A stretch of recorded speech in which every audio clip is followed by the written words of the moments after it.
Hello नमस्कार दोस्तों, आपका स्वागत है हर्ष स्टडी यूट्यूब चैनल में। मेरा नाम है हर्ष और मैं आज आपको आईडीबीआई जो जूनियर असिस्टेंट मैनेजर की जो वैकेंसी आई है मैं उसकी आपको जानकारी दूंगा। ठीक है, तो चलिए ये जो जानकारी है मैं आपको बता देता हूँ। ये जो कुल वैकेंसी है, इसकी टोटल पोस्ट है, ये 1300 पोस्ट आई हुई है कुल। और यह आपकी अप्लाई डेट थी 8 मार्च 2026 से स्टार्ट हुई है और 19 मार्च इसकी लास्ट डेट है। और एग्ज़ाम डेट इसकी 12 अप्रैल है। और 12 अप्रैल से पहले ही आपके एडमिट कार्ड आ जाएंगे, 3 से 4 दिन पहले। और जनरल ईडब्ल्यूएस ओबीसी वालों के लिए 1050 रुपये फीस है। और एससी एसटी और पीडब्ल्यू वालों के लिए 250 रुपये की फीस रखी गई है। और इसमें जूनियर असिस्टेंट जो मैनेजर है जेएएम, उनका जो एज है 25 ईयर्स तक है लास्ट। 20 से 25 साल तक के लोग इसमें फॉर्म फिल कर सकते हैं। और असिस्टेंट मैनेजर के लिए 21 से 30 ईयर के लोग इसमें फॉर्म फिल कर सकते हैं।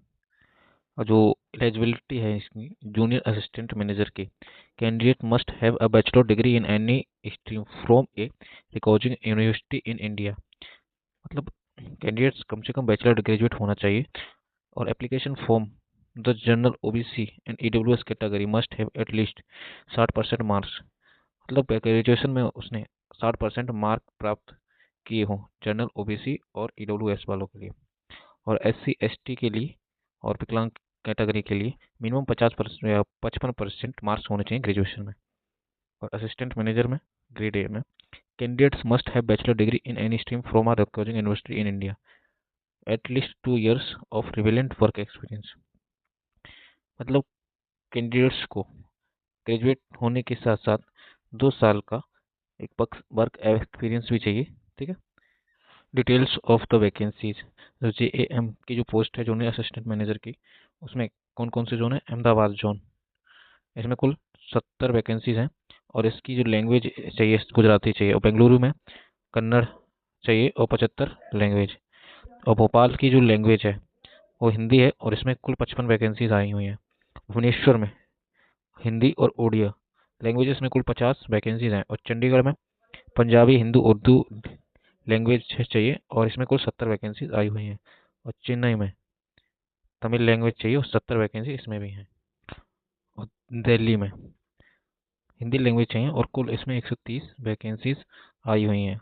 और गुवाहाटी में, जो गुवाहाटी है, इसमें असम बंगाली बोडो मणिपुरी गारो खासी मिजो और कोकबोरको जैसी लैंग्वेज हैं।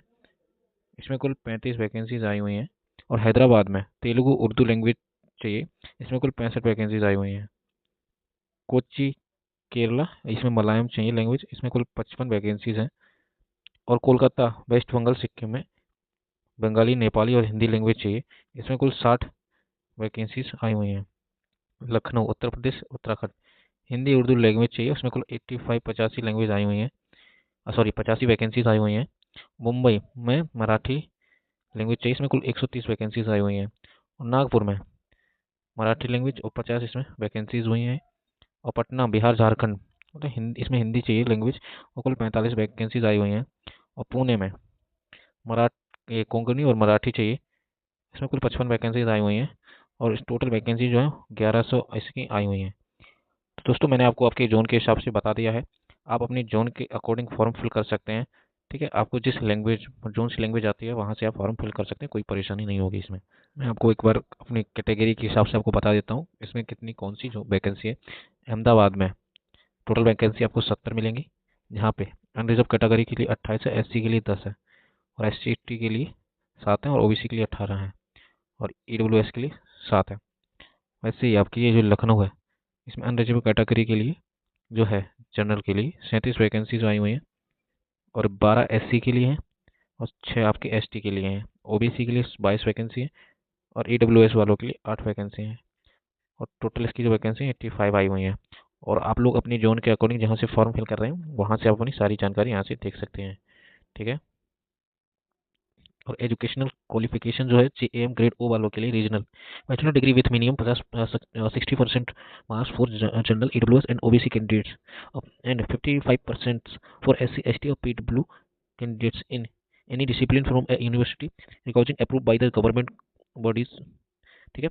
मतलब कि जो ग्रेजुएशन जो कैंडिडेट फॉर्म फिल करना चाहता है उसकी ग्रेजुएशन में 60% मार्क्स होने चाहिए जनरल ईबीडीसी और ओबीसी वालों के लिए, और एससी एसटी और विकलांग वालों के 55% मार्क्स होने चाहिए पास में। और इसमें जो एज है वो 20 से मिनिमम है 20 और मैक्सिमम है 25।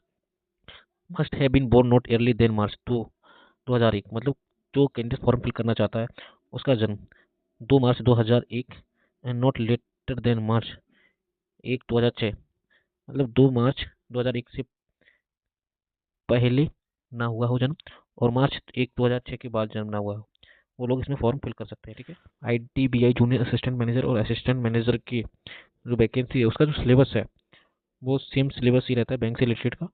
लॉजिकल रीजनिंग और डाटा एनालिसिस एंड इंटरप्रिटेशन के कुल 60 क्वेश्चन आपको मिलेंगे, मिनिमम 60 मार्क्स के। ठीक है। और 40 मिनट इसका निर्धारित टाइम रहेगा। और इंग्लिश लैंग्वेज के 40 क्वेश्चन मिलेंगे आपको 40 मार्क्स के, 20 मिनट इसका टाइम होता है।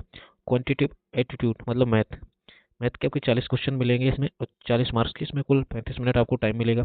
जनरल इकोनॉमिक, बैंकिंग अवेयरनेस और कंप्यूटर आईटी, इनके आपको 60 क्वेश्चन मिलेंगे। इसमें 60 मार्क्स का आपका क्वेश्चन का जो 60 क्वेश्चन 60 मार्क्स के रहेंगे उसमें कुल आपको 25 मिनट मिलेंगे, मतलब टोटल क्वेश्चन आपको 200 मिलेंगे, 200 मार्क्स के, और 120 आपकी कुल टाइम रहेगी। इसका मात्र एक पेपर होता है। अब age limit and eligibility age on 2026 में जो बताया गया है, जूनियर असिस्टेंट मैनेजर की एज 20 से 25, एजुकेशन में आपको बता चुका हूँ। असिस्टेंट मैनेजर ग्रेड ए 21 से 30 और इसका मिनिमम 1-2 साल का एक्सपीरियंस है। सैलरी जूनियर असिस्टेंट मैनेजर की 42 से 45 हज़ार पर मंथ रहती है और कुछ भत्ता जुड़ के इसका 49 पड़ जाती है इन हैंड। असिस्टेंट मैनेजर की जो जॉब है उसमें जो सैलरी होती है आपको 50,000 से 55,000 पर मंथ होती है और कुल भत्ता वत्ता मिलकर मतलब ये पड़ जाती है आपको 60,000 के समथिंग पड़ जाती है। ये सिलेक्शन प्रोसेस इसका क्या होता है, आपको पहले ऑनलाइन टेस्ट जो ऑब्जेक्ट मैंने आपको बताया वो आपको पास करना पड़ेगा। उसके बाद आपका डॉक्यूमेंट वेरिफिकेशन होगा, उसके बाद पर्सनल इंटरव्यू होता है आपका। ठीक है। उसके बाद आपका प्री रिक्वायरमेंट मेडिकल टेस्ट होता है। इसके बाद आपकी फाइनल मेरिट लिस्ट आती है, उसमें आपका सिलेक्शन होता है तो आप उसमें ज्वाइनिंग पा पाएंगे।